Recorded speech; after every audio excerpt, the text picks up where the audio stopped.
Eleanor Bishop stood in front of her bedroom mirror on a Tuesday evening in June, 3 days before her 67th birthday, holding a dress up against herself, trying to decide if it still fit the woman she'd become. Outside her window, the coastal Maine air smelled like salt and cut grass, and down the hall she could hear Ruth setting up folding chairs on the back porch for a small party that would happen in a few days. 7 years had passed since Eleanor turned 60, and as she stood there, she found herself doing something she hadn't planned to do, counting backward, quietly, through everything she had almost lost in that time, one thing at a time, and how close she had come more than once to simply letting it all go. This is the story of those 7 things and how she held on to each one. The first thing Eleanor almost gave up was her voice in decisions about her own life. It happened 3 years ago, not long after her 64th birthday, when she had a routine surgery to repair a torn meniscus in her knee. The kind of procedure surgeons perform every single day with a recovery timeline measured in weeks, not months. Eleanor had done her research. She'd spoken with the surgeon herself, asked detailed questions, understood exactly what to expect. But her daughter Karen, 41, arrived the day before the surgery with a folder of printed pamphlets about assisted recovery facilities, a rolling walker she'd already purchased, and a tone of voice Eleanor recognized immediately because she'd used it herself once, years ago, with her own aging mother. "I really think you should stay at Sunrise Manor for the first 2 weeks, Mom," Karen said, spreading the pamphlets across the kitchen table like a lawyer presenting evidence. "Just to be safe. Just until you're steady again." Eleanor looked at the pamphlets, then at her daughter, and felt something rise in her that surprised her with its own intensity. Not anger exactly, but a fierce, clear-eyed refusal to be managed. "Karen, I've had 1 knee surgery, not a stroke. I am going home to my own bed, and you are welcome to help me for the first few days if you'd like. But I am making this decision, not you." Karen protested, gently at first, then more insistently, invoking every fear a devoted daughter is entitled to invoke. What if she fell reaching for something? What if she needed help in the night? What if? And Eleanor understood, even as she held her ground, that none of it came from a desire to control her. It came from love wearing the disguise of worry, the way it so often does in families.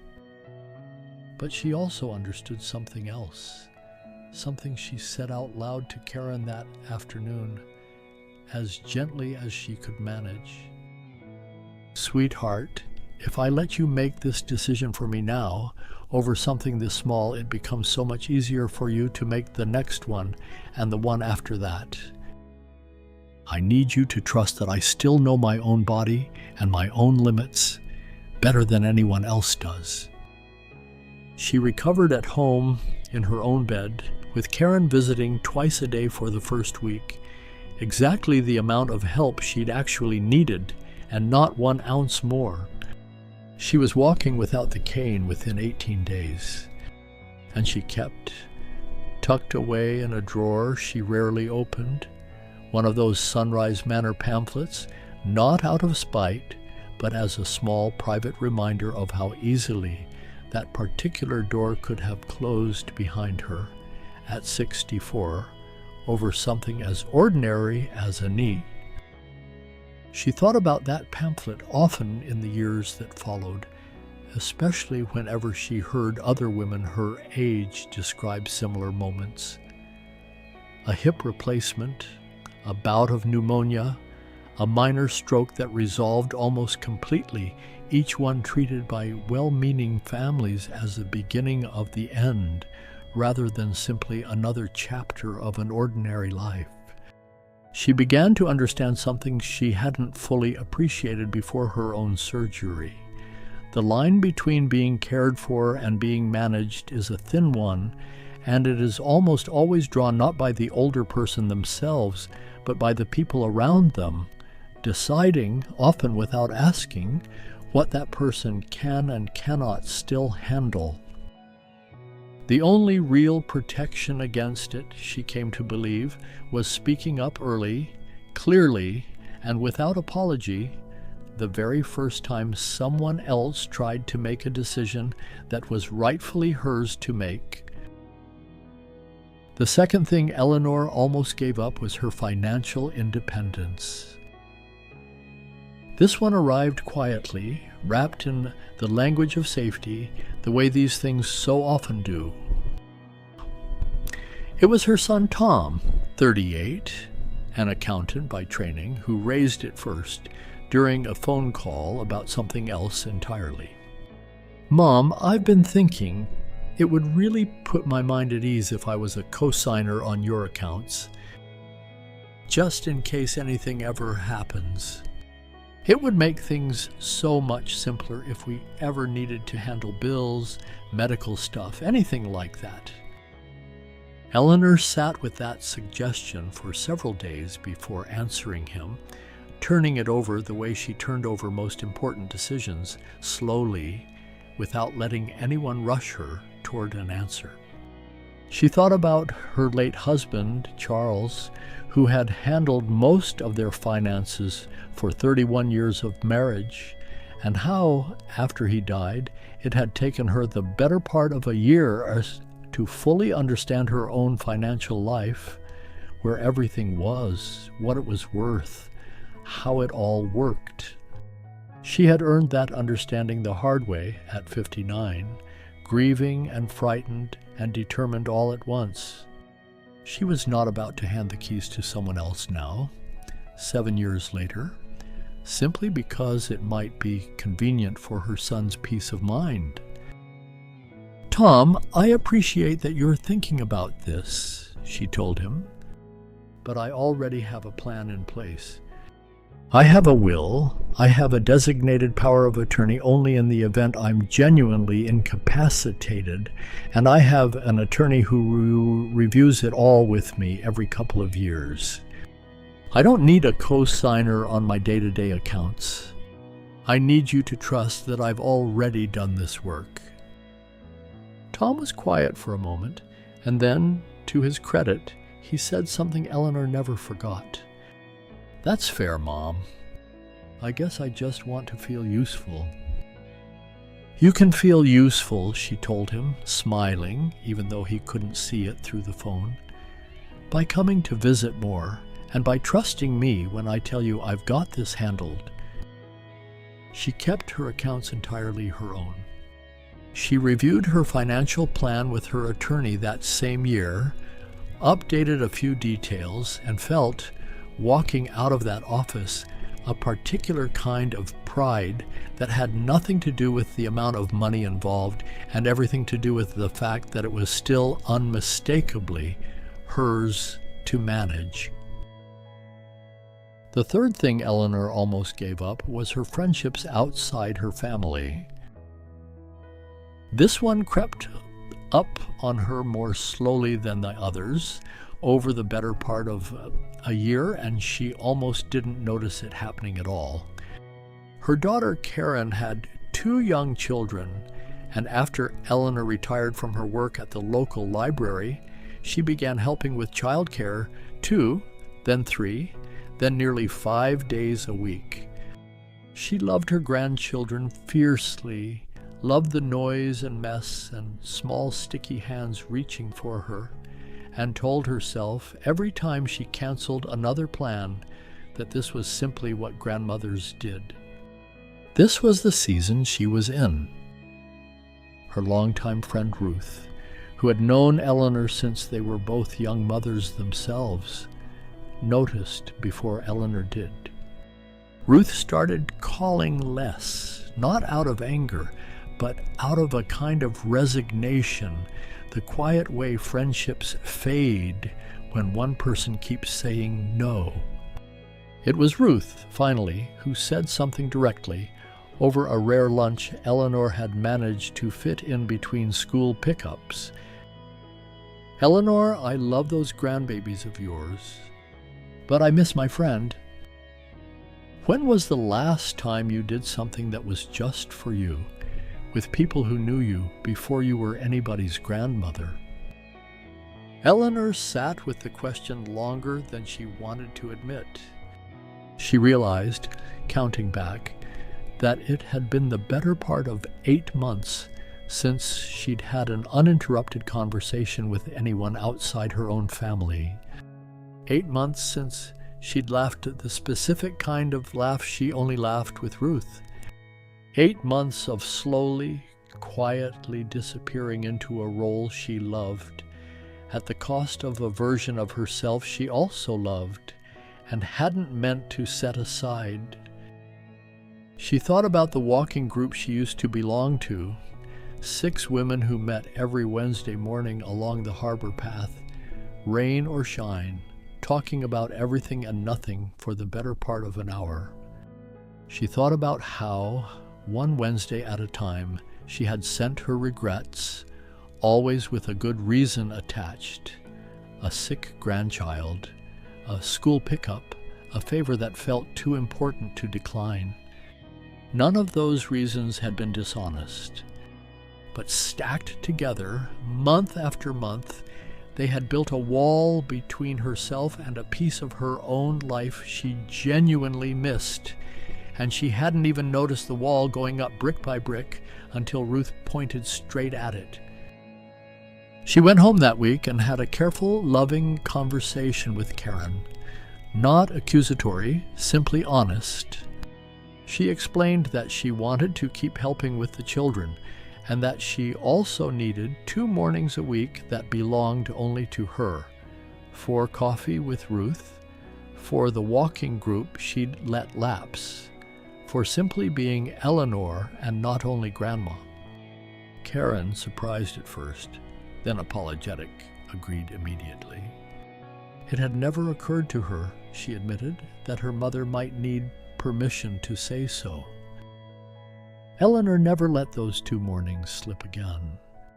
And when Ruth teased her, gently, months later, about almost losing her to a life of exclusively juice boxes and cartoons, Eleanor laughed the old laugh, the real one, and admitted that Ruth had been exactly right to say something when she did. The fourth thing Eleanor almost gave up was active care for her own body. It happened during an ordinary checkup with her doctor, a kind and competent man named Dr. Whitman, who had cared for Eleanor for over a decade.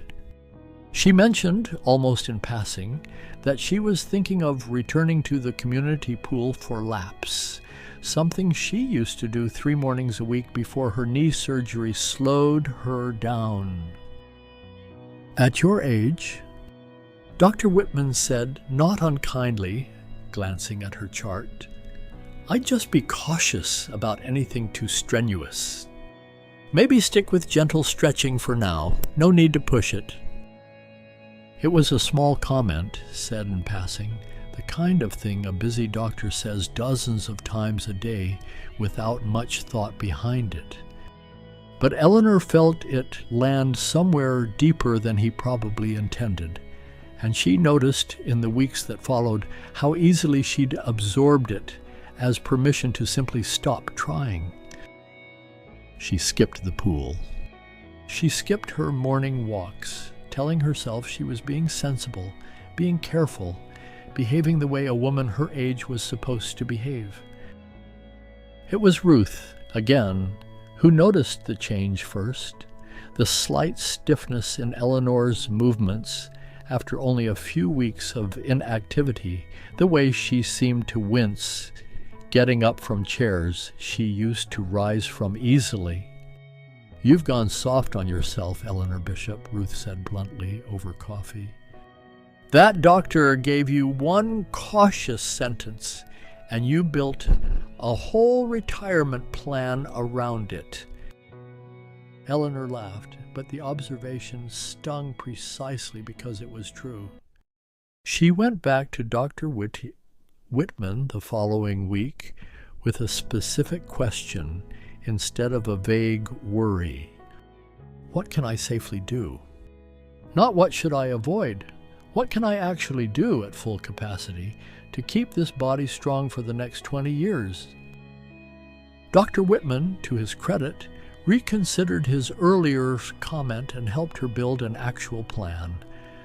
Swimming 3 mornings a week, a modified strength routine, careful attention to her knee, but nothing that treated 67 as a finish line rather than simply another mile marker. Eleanor returned to the pool the following Monday. Within 2 months, she was swimming farther than she had at 60. Her knee, far from suffering, grew stronger with the consistent movement exactly as it was designed to. The fifth thing Eleanor almost gave up was her own identity. The parts of her that had nothing to do with being anyone's mother, grandmother, or widow. Eleanor had painted on and off since she was a young woman, watercolors mostly, seascapes, and the wildflowers that grew along the Maine coastline near her home. After Charles died, she painted less. After she began helping with the grandchildren, she painted almost not at all. Her easel sat folded in a closet, gathering dust, and when Karen once asked gently if she still painted, Eleanor found herself saying something she immediately regretted the moment it left her mouth. "Oh, that was always more of a hobby. I've got more important things to focus on now." She heard herself say it, and something in her recoiled. More important than what exactly? More important than the one activity that had always made her lose track of time in the best possible way? More important than the version of herself that existed before she was defined entirely by the people who depended on her? She took the easel out of the closet that same weekend. She bought a fresh set of watercolors, small pleasure in itself, choosing colors slowly at the art supply store, the way she used to choose them decades earlier. Her first painting back, after nearly 2 years away from it, was clumsy and uneven, and she loved it more than almost anything she'd made before, simply because it existed at all. She began painting twice a week without apology, without describing it as just a hobby to anyone who asked. When Karen once again offered a Tuesday morning for childcare, Eleanor said simply and without guilt, "I paint on Tuesdays now." Karen adjusted, the way people generally do when a boundary is stated plainly instead of apologetically. The sixth thing Eleanor almost gave up was her right to say no. For 30 years, Eleanor had hosted every single Christmas at her house. The cooking, the cleaning, the endless preparation, the exhaustion that lingered well into January every single year.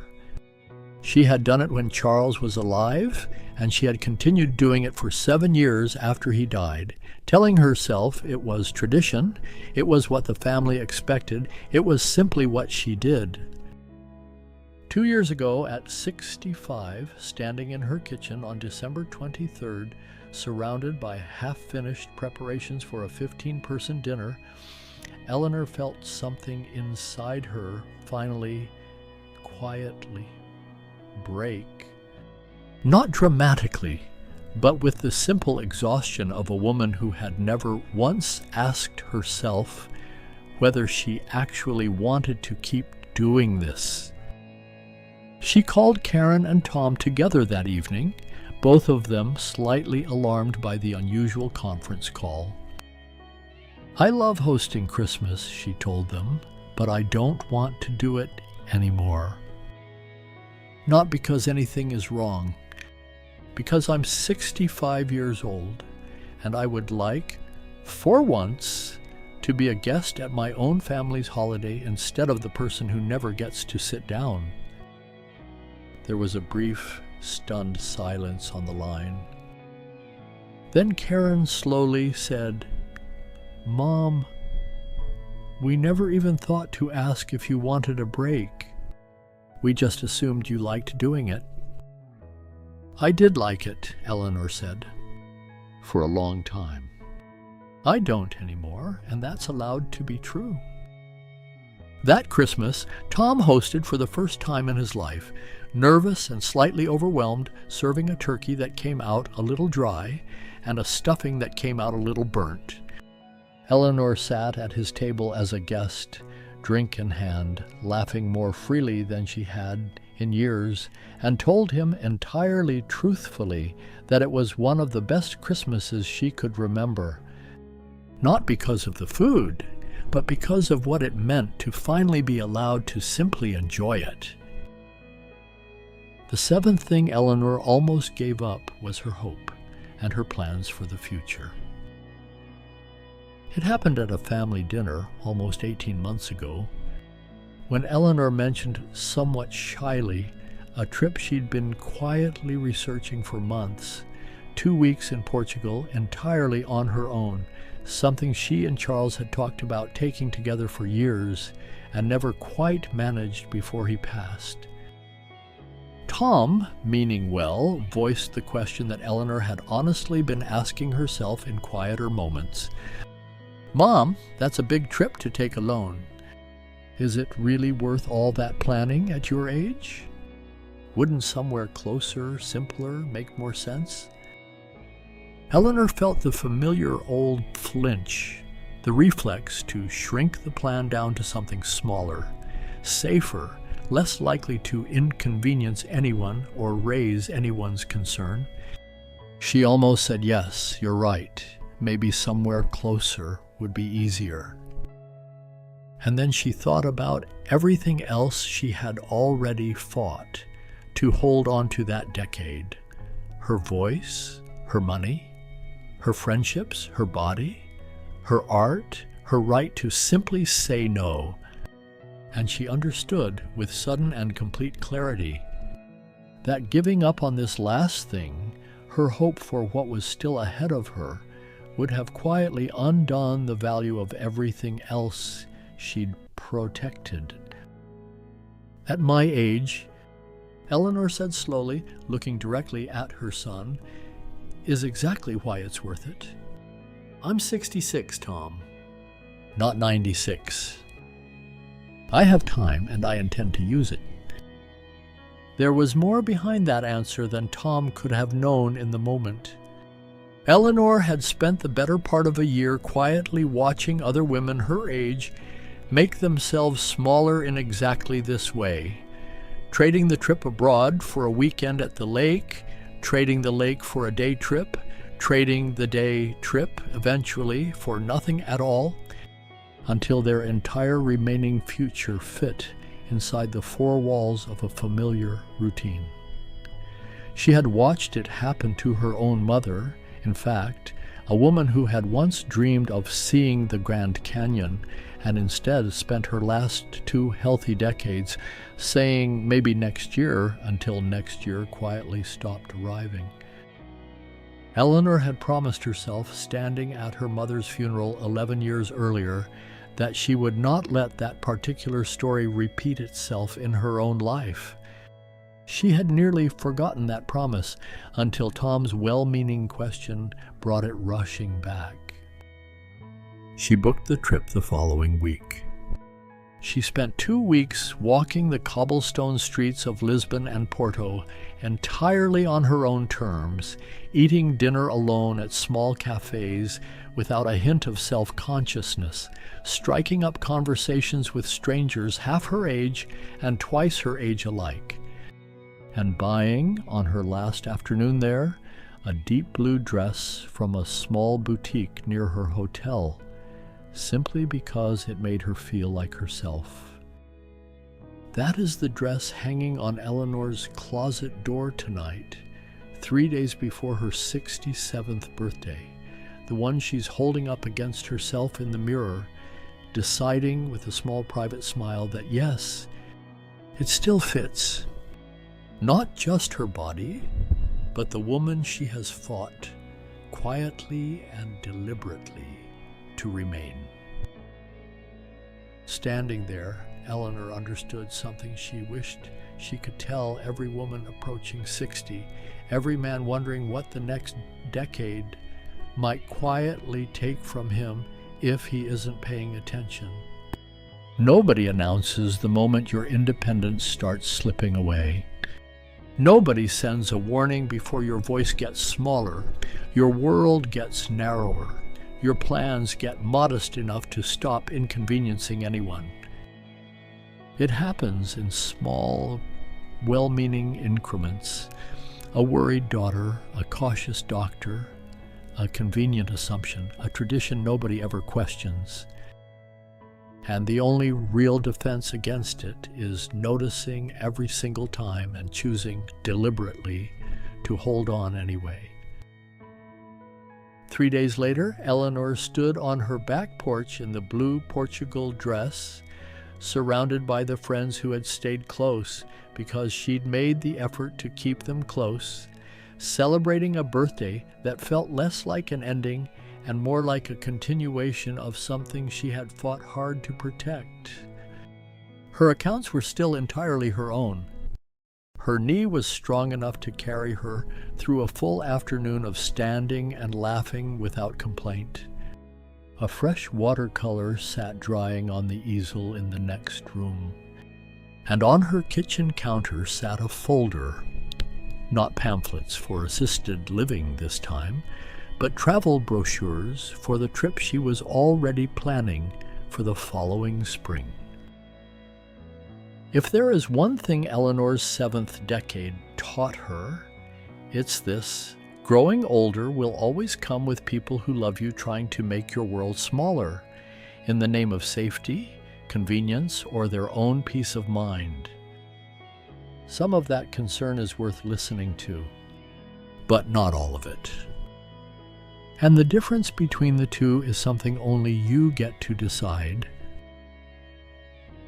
So here are the 7 things, plainly, that Eleanor learned never to give up after 60, and that you shouldn't either. Never give up your voice in decisions about your own life. Doctors, family, and even the best-intentioned caretakers can offer opinions, but the final decision about your body, your care, and your daily choices belongs to you, for as long as you are capable of making it. Never give up your financial independence. Being loved by your children does not require handing them access to your accounts. A proper legal plan, reviewed with your own attorney, protects both you and them far better than convenience ever will. Never give up the relationships that exist outside your family. The people who knew you before you became someone's parent or grandparent hold a version of you worth preserving. Family will always need you. Make sure you save something for the friends who simply want you. Never give up active care for your body. A cautious comment from a doctor or a fear passed down from watching your own parents age is not the same thing as an actual medical limit. Ask what you can do, not only what you should avoid. Never give up your identity, your hobbies, your creative interests. They are not indulgences to be set aside once life gets busy. They are very often the clearest remaining evidence of who you actually are underneath every role you play for other people. Never give up your right to say no. 30 years of hosting helping, or accommodating does not obligate you to a 31st. Tradition is only worth keeping if it still brings you something real. And never give up your hope or your plans for the future. There is no age at which dreaming stops making sense. The size of your remaining time is not a reason to shrink your plans. If anything, it's the very reason to stop postponing them. Which of these 7 things have you had to fight to hold on to? Tell us which one in the comments below, and let us know what city or country you're watching from tonight. Someone else, quietly giving something up right now without even realizing it, might need to read your answer. If Eleanor's story meant something to you, subscribe to Better with Time for more stories from the Dignity years, because 60 and every year after it was never meant to be the beginning of less. It was only ever meant to be the beginning of choosing on purpose what stays.